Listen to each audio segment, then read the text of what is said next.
So you're thinking about becoming a chef. Now, that is exciting. Yeah. There's something really cool about taking like raw ingredients and then turning them into something amazing to eat, Yeah. delicious. And guess what? You're not alone. There's a whole organization. It's called the Life Skill Foundation. Okay. And they're dedicated to helping students just like you figure out this whole career thing, right? It's fantastic. Yeah. They're based in Ahmedabad, India. Okay. And they actually put together this report specifically for you, so you can get like the inside scoop on what it really takes to be a chef. Because it's not just about like being good at cooking at home, right? Hey. It's a whole other ballgame when you're talking about a professional kitchen. And I think that's where this report gets really interesting. Yeah. It actually like dives into the nitty-gritty of what a culinary career actually looks like. Exactly. From the skills you need to like how much money you can make, all that good stuff. And that's exactly what we're diving into today. Yeah. This deep dive is going to be like your own personal guidebook Like, look it. to navigate this whole world of like professional cooking, right? Yes. And it's all thanks to the Life Skill Foundation. Very core. We'll just call them LSF for short. Okay. So first things first, you're probably wondering like, why is everyone so obsessed with being a chef these days, right? Well, the report mentions that India's culinary scene is just booming right now. Sure.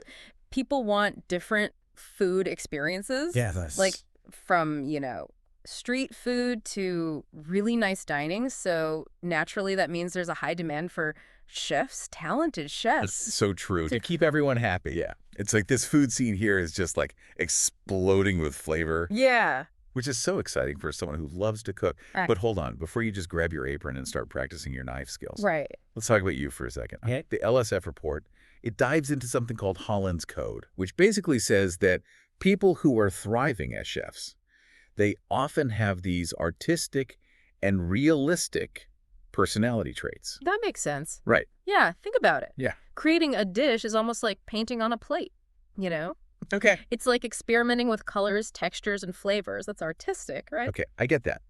But what about realistic? So does that mean chefs have to be like down to earth? Like they can't get caught up in like the glamour of the food world? Not necessarily. Okay. Realistic in this sense means you like working with your hands. Okay. You like following specific instructions, and you like actually producing something tangible, something real. Okay. You're taking raw ingredients and transforming them into something that you can see, you can smell, you can taste.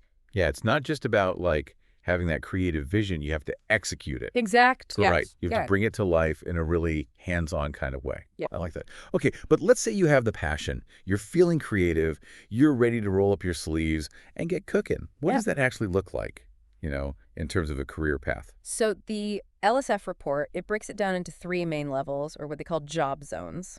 Okay. And think of it like climbing a culinary ladder. Okay. You got to start somewhere, right? Everyone starts somewhere, right? You don't just like magically appear with a chef's hat, Exactly. like calling the shots in some Michelin star restaurant. Exactly. So job zone 1, that's all about those entry-level positions, like an entry-level cook. Okay, got it. This is where you're really learning the ropes, mastering all those basic cooking techniques, Yeah. getting comfortable in that professional kitchen environment. It's like you're dipping your toes into the culinary waters Exactly. before you just dive in. Yes, exactly. So what's next? All right, so next up is job zone 2, and this is where things start to heat up a little bit. Okay. This is where you're stepping into roles like line cook or sous chef. Okay, now those sound like serious culinary titles. What does it take to reach that level? So at this stage, you need some serious skills and qualifications. Okay. The report suggests maybe a diploma or a certificate from a recognized culinary institute. Makes sense. We're talking about places like the Institute of Hotel Management, IHM, Right. or even internationally renowned schools like Le Cordon Bleu. Ooh, fancy. Those names sound really familiar, probably from all those cooking competition shows. Exactly. So those are for people who are serious, right, Right. about cooking their career. But what about the ultimate culinary dream? Right. What does the top of the ladder look like? That brings us to job zone 3, the executive chef level. Ooh. These are the culinary masterminds, Yeah. the leaders who run the entire kitchen show. Wow. Talk about reaching peak culinary greatness. Mhm. But I imagine getting to that level takes years of experience, Hmm. right, and dedication. Absolutely. And often advanced culinary education. Nope. But the possibilities at that level are endless. You could run your own restaurant. Yeah. You could become a celebrity chef. You could travel the world, sharing your culinary skills. Now that sounds like a delicious dream. But let's get real for a second. It's not all sunshine and food festivals in this world, right? It's not all sunshine and roses, no. This report doesn't sugarcoat things. It actually gives you a taste of what a typical day is like in a professional kitchen. And let me tell you, Yeah. it's not for the faint of heart. Okay. So paint me a picture. What are we talking about here? Okay, so imagine this. You're in this hot, bustling kitchen. Okay. Orders are flying in, pots are clanging. You're trying to keep track of a million things at once. Yeah. It's a very high-pressure environment. I'll say that the LSF report, it uses this really vivid image, they compare it to, a professional kitchen during like a dinner rush, like a symphony of clanging pots and shouted orders. Okay, that does not sound relaxing. I'm starting to see why the report really emphasized stamina as like a key skill here. Yes. But seriously, what kind of hours are we talking here? Yeah, you can forget that like typical 9 to 5 workday. Okay. Be prepared for long and often irregular hours. Okay. Weekends and holidays, those are usually the busiest times. So Right. you might have to kiss those lazy Sunday brunches goodbye. So much for sleeping in. Right. But I guess the excitement kind of makes up for it. There you go. That's the spirit. Right. And the report highlights, this isn't just a job about loving food. It's about like living and breathing it, even when things get tough, Okay, yeah. And speaking of tough, let's talk about salary for a second. Okay, let's get down to it. Okay. Everyone wants to know like how much dough they can make from all these delicious dishes. Of course, of course. Right.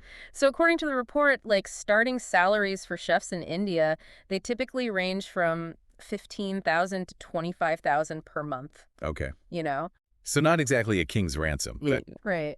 Everyone starts somewhere. Everyone starts somewhere, exactly. Right. Think of it as like an investment in your future. Right. As you gain experience, you climb that culinary ladder we talked about. Yeah. Your earning potential, it grows significantly. Okay. The report even mentions that, experienced chefs or like sous chefs, Yeah. they can earn somewhere between like 30,000 to 50,000 a month. Okay, now we're talking. Right. And I bet those executive chefs at the top, they're raking it in. Oh, you bet. You bet. Right. The report says that, those culinary superstars in like really prestigious establishments, they can earn a cool 1 lakh or more per month. Wow. Okay, so the earning potential is there. It's there. But let's be real, it takes hard work, it takes dedication. Oh, yeah. And it takes a whole lot of passion to reach those top levels. It does. Speaking of passion, Yes. I think it's time to address the elephant in the room. Or should I say, the myth in the kitchen. Ooh, I love a good myth-busting session. What misconception are we tackling today? The one that drives me crazy, that chefs only work in restaurants. Right. Like, come on. It's amazing how pervasive that myth is. It's so true. It really is. But this report does a great job at breaking it down and explaining that the culinary world is so much more diverse than that. Give me some examples. Okay. I'm ready to expand my culinary horizon. All right, so beyond restaurants, chefs can work in hotels, catering companies, even for like private clients. Oh, right. Like those personal chefs you see on TV, cooking up those gourmet meals for celebrities and stuff. Exactly. Exactly. And don't forget about like food styling. Oh, yeah. For magazines or television shows. It's true. That's a whole other world where culinary creativity meets like visual artistry. Like they're a chef and an artist. They're like making these masterpieces for the camera. Exactly. Exactly. And it's just a reminder that there are so many different paths you can take with a culinary arts background. So you're not just stuck in a kitchen all day. Not at all. You can really get creative with it. You can, absolutely. I like it. And this report, it emphasizes how important it is to really find your niche within the culinary world. Okay. A place where like your skills and your passions truly align. Love that. Right. And speaking of skills, the report also dives into what you'll need to really succeed in this field beyond just like knowing how to cook, right? Okay, so we're talking about those secret ingredients. Yes. That make a good chef truly great. Yes, exactly. Right. And some of these might surprise you. They go beyond the culinary techniques. Okay, I'm intrigued. Spill the beans. What are we talking? What are these secret ingredients? So we're going beyond just being good with a knife and knowing like your spices and stuff. Right. So the LSF report, they highlight something you might not expect: physical stamina. Wait, are you serious? Is being a chef like training for a marathon or something? Well, maybe not a marathon, but it is physically demanding. Okay. They're on your feet for hours, often in like a really hot, cramped kitchen. Yeah. The report actually mentions they did a study where chefs wore pedometers. Okay, and some of them clocked over 10 miles in a single shift. 10 miles. That's more than I walk in a week. Yeah. Okay, so stamina, that's a must. Stamina is key. Well, They also talk about attention to detail being super important. right, because one, like, misplaced sprig of parsley can ruin your whole presentation, right? Exactly. Every detail matters, Yeah. from how you plate the dish to the consistency of a sauce. Right. And don't even get me started on like precise measurements when you're baking. Oh my gosh, yes. It's crucial. It's like being a culinary surgeon or something. Everything's got to be just right. Exactly. Okay, stamina, attention to detail. Anything else we should add to the chef's toolkit here? The LSF report, they emphasize problem-solving skills. They say it's super important. Oh yeah, because I imagine in a kitchen, things don't always go according to plan. Never, never. And the report actually shares this funny anecdote Okay. about this chef who had a refrigerator breakdown Oh no. right before this big event, and they had to improvise, like right on the spot, using whatever limited ingredients they had. Talk about thinking on your feet. Right. Wow. So being a chef is like, you have to be like a culinary MacGyver or something. Exactly. Always ready to like tackle these unexpected challenges. You got to stay calm under pressure. Right. Think critically. Find solutions when things get a little chaotic, you know? Yeah. It's not just about following a recipe. It's about really understanding the science behind cooking, being able to adapt. Okay, so you really have to know your stuff. You have to. It sounds like a career that definitely keeps you on your toes. Yeah. That's got to be so rewarding. Oh, absolutely. Especially when you see people like enjoying the food that you made. The best part. Right.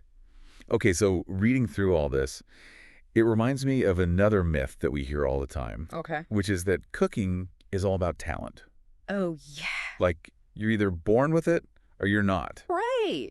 But I'm guessing the LSF report has something to say about that, too. They do. They do. Yeah. They say that while, some people might have like a natural affinity for cooking, Right. at its core, it's a skill. Right. And like any skill, it can be learned, it can be honed, it can be mastered Right. through practice, dedication, and a whole lot of passion. It's not about being born a culinary genius. Exactly. It's about putting in the work, putting in the hours, and really developing those skills. 100%. And the report actually shares a quote from this really famous chef Okay. who said, "I'm not a natural talent. I'm a product of hard work and obsession." Oh. And I think that really speaks to the heart of what it takes to succeed in anything, but definitely in this field. I love that quote. It's like a good reminder that even the most, like celebrated chefs in the world, they all had to start somewhere. Everyone starts somewhere. Right. They had to roll up their sleeves, get their hands dirty, make a few mistakes along the way. Exactly. That's the beauty of it. Yeah. It's a journey. It's continuous learning, continuous growth. I love it. This whole deep dive has been so inspiring. I know, me too. It's really like opened my eyes to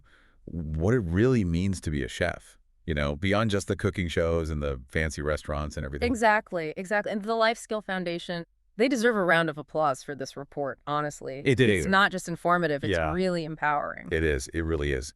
So to wrap things up, if you're feeling fired up about a culinary career, remember the Life Skill Foundation. They have your back. They do. Check out their website. It's linked in our show notes. It is. To explore culinary schools, training programs, all that good stuff, near you. And don't forget, those show notes, they also have links to resources where you can learn more about those different culinary paths we talked about. Right. Like working in a restaurant or becoming a food stylist. Yes. It's all in there. So what are you waiting for? Grab your apron, sharpen those knives, and start cooking up your culinary dreams right. Let's do it.